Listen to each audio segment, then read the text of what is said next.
This is the Lesbian Historic Motif Podcast, brought to you by Heather Rose Jones. The show looks at lesbian and sapphic themes in history and literature, and historical fiction with queer female characters, including fantastic versions of the past.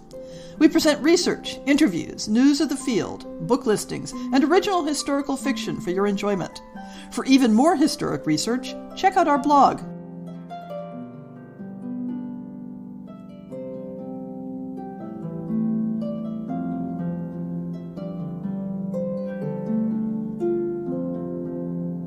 Welcome to On the Shelf for December 2021. The end of another calendar year, which means the podcast is about to do two of my favorite things, other than learning new historical things, of course. The annual summary of trends in sapphic historicals, and the open submissions for next year's fiction series. 2022 has 5 months with 5 Saturdays, so following my usual schedule, that means 5 stories. One of them is already bought to air in January, so we'll be buying 4 additional works. I know the listenership of this podcast isn't particularly large in relative terms. We've just barely grown back to the point where we hit 200 downloads per episode again. So it's important to reach outside just the listener community to find great stories to add to our lineup.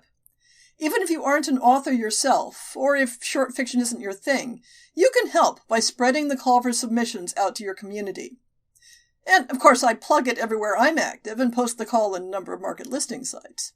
Every year, the increase in number and quality of submissions has made it harder and harder to make my decisions, and that's exactly how I like it.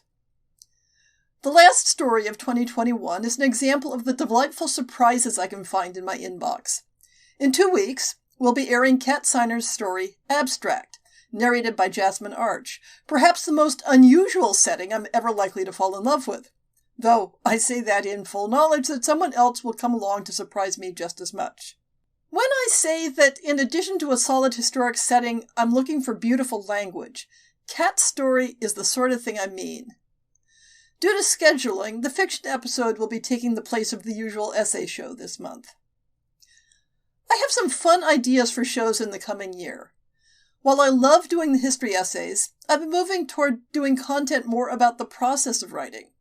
I had an inspiration to do a series of episodes looking at our favorite historical romance tropes and thinking about how those tropes change when there are 2 women involved, as contrasted with a male-female couple or an all-male couple. What I would love would be to do each show as a conversation with a guest who picks the trope we're focusing on and brings their own ideas to bear. Everyone has a favorite trope or two, right? So, if you've ever wanted to participate in the podcast in a more direct way, I'd love to hear from you. What sorts of tropes are we talking about? I combed through a number of articles and websites that listed historical romance tropes and sorted them out into general categories. So we have tropes about how the couple gets together, such as fake dating or forced proximity.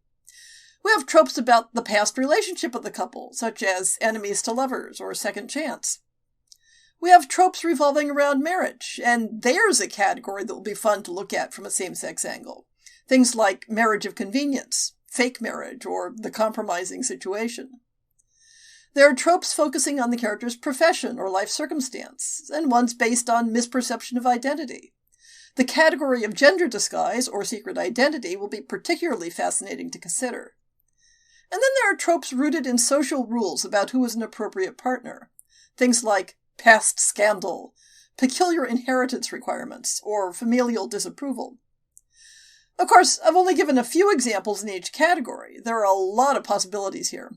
I'll be going out looking for volunteers to join me in these discussions, so I hope everyone else thinks it will be as fun as I do.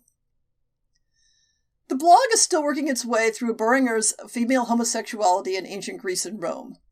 I've slowed down a bit and didn't manage to finish it up in November like I thought I might, but since I have a 3-week vacation coming up this month, I'm pretty sure I'll be ready for some new material in January. What sort of topics would you like to read about on the blog? I have pending publications covering a lot of different topics, and I'm always susceptible to suggestions. The number of new releases is down a bit this month. I only have 6 new or recent releases to talk about, 3 from November and 3 from December.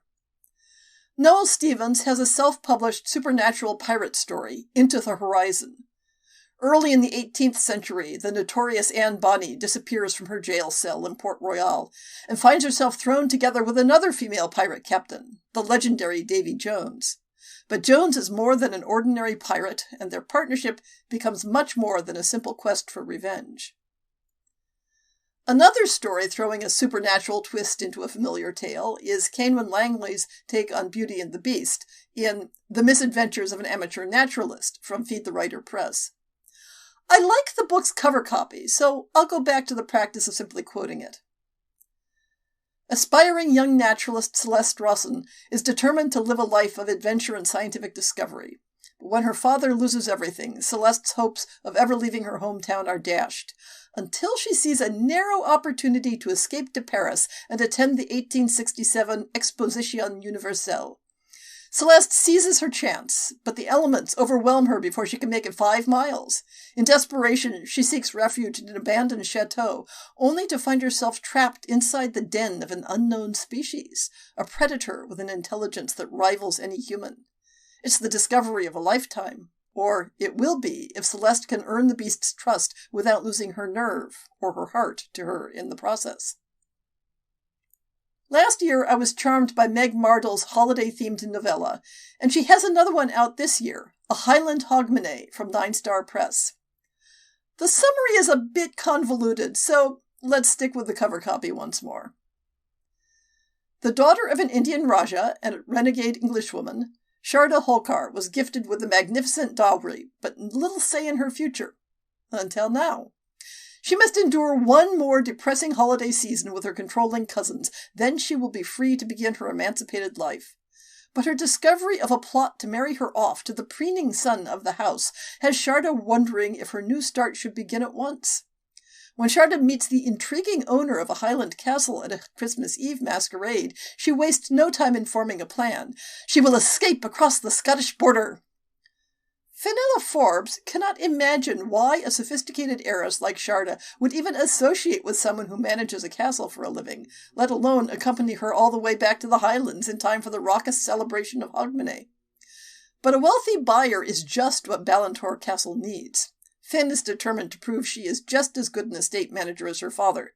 But with the negligent lordly owner refusing to do his duty, she needs help fast. When mistaken assumptions jeopardize their initial attraction, Sharda and Finn will need all the mischief and magic of a Highland holiday to discover the true nature of their feelings. The December stories start off with a bite-sized short story from Stephanie Burgess's Magical Regency Harwood Spellbook series. Spellcloaked, from 5 Fathoms Press, is a coda to the novel Thornbound, and will only really make sense if you've read the novel first. But if you have, and you were left longing for a happy resolution to the secret sacrifice that drove Lady Honoria Cosgrove out of her position of power and privilege in a perilous conflict with malevolent magical forces, then this story will give you everything you wanted, as it did for me.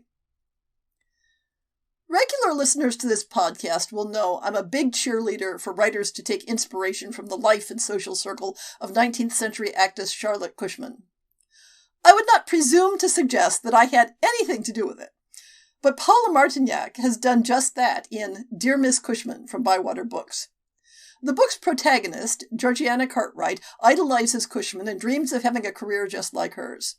With a partnership of friends, including an aspiring playwright who hopes to also win her heart, Georgie begins to climb the ladder of fame. But that climb may be dislodged by a man whose unwanted advances make the acting company an uncomfortable place. I'm looking forward to seeing what Martignac has done with this fascinating setting. The month's books finish out with a World War II interracial romance in San Francisco, A Fairer Tomorrow by Kathleen Knowles from Bold Strokes Books. The opportunities of the wartime economy offer 2 women escaped from their separate oppressive backgrounds. But will they continue to find a future when the war ends and everyone expects the world to return to the way it was before? So, what have I been reading since last month? You might guess from my previous comment that I gobbled up Stephanie Burgess's story Spellcloaked as soon as it hit my iPad. I failed to finish another Regency set story, Jane Walsh's Her Lady to Love. I'm afraid it just didn't work for me as a Regency story, although it might have worked if it had been set up as a secondary world fantasy.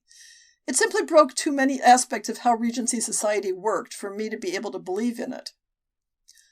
I did gobble up a different queer Regency series, K.J. Charles' Gay Male Society of Gentlemen series, which I enjoyed in audiobook.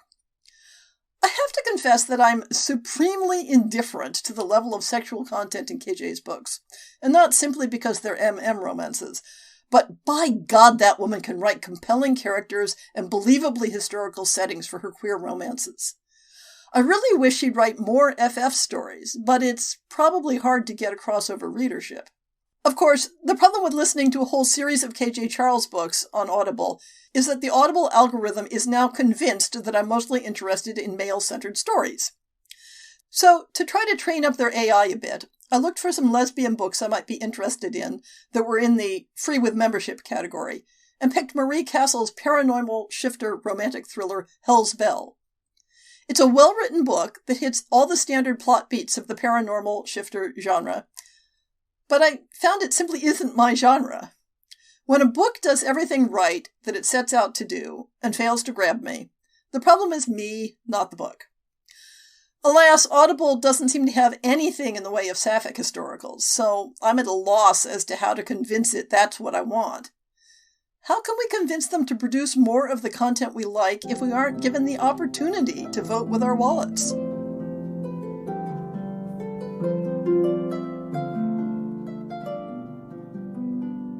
I hope you've enjoyed this episode of the Lesbian Historic Motif Podcast.